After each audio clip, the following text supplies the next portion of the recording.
BBC Bangla একটা report করেছে, বিশ্লেষণ ধর্মী রিপোর্ট। ভারতকে চটিয়ে ট্রাম্প কেন ক্রমশ পাকিস্তানের দিকে ঝুঁকছেন। আসলে ট্রাম্প অনেক খেলা জানে, এগুলো হলো বাণিজ্য খেলা। যে আমি এই যে পাকিস্তানের দিকে চলে গেলাম, ভারত তুমি ঠিক হও, আমার বশ্যতা স্বীকার করো, না হলে আমি কিন্তু পাকিস্তান, না হলে কিন্তু আমি বাংলাদেশ।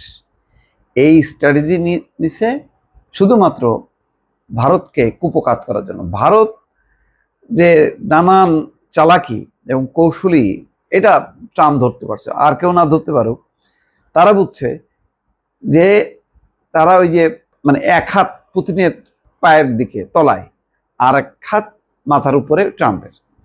তো এই খেলা খেলছে ভারত বেশ নিজেদের স্বার্থ রক্ষা করার জন্য।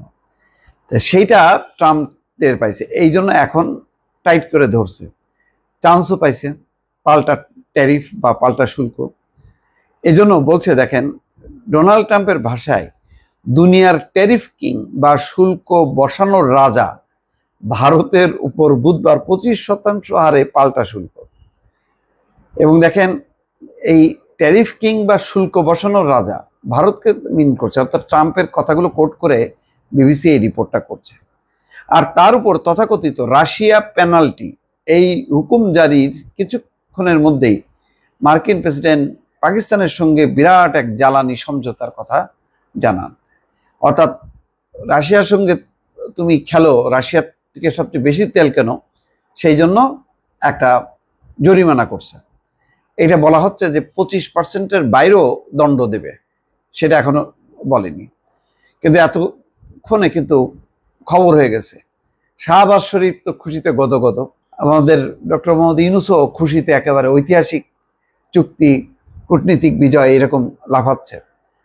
তো ভারত বড় খেলোয়াড়, হয়তো ঠিকই ম্যানেজ করে ফেলতে পারবে, কিন্তু আপাতত তো ভারত একটা বেকায়দায় এবং তার আর মুখ রক্ষা হচ্ছে না। কি হলো, যেখানে পাকিস্তান ভারত এইভাবে আদায় করে নিল, তার কি হবে?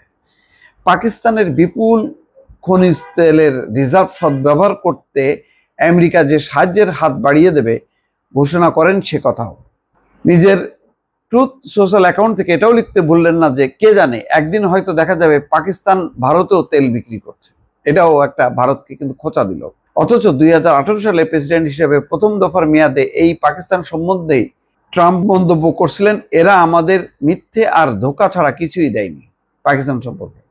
কিন্তু এই দ্বিতীয় মেয়াদে সেই অবস্থান থেকে তিনি শুধু ইউটার্ন করেননি, ইসলামাবাদের সাথে ওয়াশিংটনের সম্পর্ক দিনকে দিন ক্রমেই আরো ঘনিষ্ঠ হচ্ছে। তার পাশাপাশি দিল্লিকে খোঁচা দেওয়ার কোনো সুযোগই যেন ট্রাম্প হাতছাড়া করতে চাইছেন না। এই ধারাবাহিকতায় তিনি বুধবার জানিয়েছেন, পাকিস্তানের বিপুল তেল সম্পদ যৌথভাবে বিকশিত করার জন্য তাদের দুই দেশ সমঝোতায় পৌঁছেছে এবং কোনো মার্কিন কোম্পানি এই পার্টনারশিপে নেতৃত্ব দেবে সেটাও এখন বাছাই করার কাজ চলছে। বাপরে, তার মানে পাকিস্তান থেকে তেল উত্তোলন করবে এবং কোন মার্কিন কোম্পানি করবে সেটা বাছাইয়ের কাজ চলছে। জ্বালানি খাতের এই সমঝোতা সাম্প্রতিক পাক মার্কিন সম্পর্কের ডাইনামিক্সে সর্বশেষ সংযোজন, যদিও পাকিস্তানে এই তেলের রিজার্ভ কোথায় সেটা ট্রাম্প কিছুই ভেঙে বলেননি। আমরাও শুনি নাই কখনো, পাকিস্তানও বলছে যে আমাদের ওখানে তেলের খনি আছে। ভূ রাজনীতির পর্যবেক্ষকরা অবশ্য এই সম্পর্কের গতি প্রকৃতি দেখে বলছেন, প্রেসিডেন্ট ট্রাম্পের সঙ্গে ইসলামাবাদের একটা নতুন সমীকরণ তৈরি হচ্ছে, তাতে কোনো ভুল নেই। এই জ্বালানি সমঝোতার ঘোষণাও এমন এক সময় এলো যখন পাকিস্তান ও আমেরিকার মধ্যে বাণিজ্য চুক্তি নিয়ে আলাপ আলোচনা চলছে। গত সপ্তাহে পাকিস্তানের পররাষ্ট্রমন্ত্রী ইসহাক ডার তার মার্কিন কাউন্টারপার্ট মার্কো রুবিওর সঙ্গে দেখা করার পরে জানিয়েছিলেন, দুপক্ষ চুক্তির খুব কাছাকাছি পৌঁছে গেছে এবং দিন কয়েকের মধ্যেই তা চূড়ান্ত হয়ে যাবে। কিন্তু পাকিস্তানের চিরপ্রতিদ্বন্দ্বী এবং প্রতিবেশী ভারতের জন্য এর অর্থ কি? ঘটনার প্রবাহ যেভাবে মোড় নিচ্ছে, তাতে কি ভারতের বিচলিত হওয়ার কারণ আছে? তবে এই তেল সমঝোতা বা সম্ভব বাণিজ্য চুক্তির বাইরেও এমন অনেক লক্ষণ দেখা যাচ্ছে, যা থেকে পরিষ্কার ইসলামাবাদ ও ওয়াশিংটন পরস্পরের কাছাকাছি আসতে চাইছে। মাত্র কয়েকদিন আগে মার্কিন সেন্ট্রাল কমান্ডের প্রধান জেনারেল মাইকেল কুরিলাকে পাকিস্তান তাদের অন্যতম শীর্ষ সামরিক খেতাব নিশান-ই-ইমতিয়াজে ভূষিত করেছে।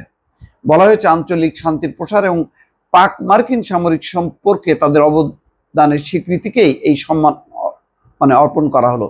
তবে এই পদক্ষেপ যে আমেরিকার প্রতি পাকিস্তানের একটা স্ট্র্যাটেজিক বার্তা, তাতে কোনো সন্দেহ নেই। ইসলামাবাদে প্রেসিডেন্টের প্রাসাদে এক জাঁকজমকপূর্ণ অনুষ্ঠানে জেনারেল কুরিলাকে এই খেতাব তুলে দেন পাকিস্তানের প্রেসিডেন্ট আসিফ আল জারদারি স্বয়ং।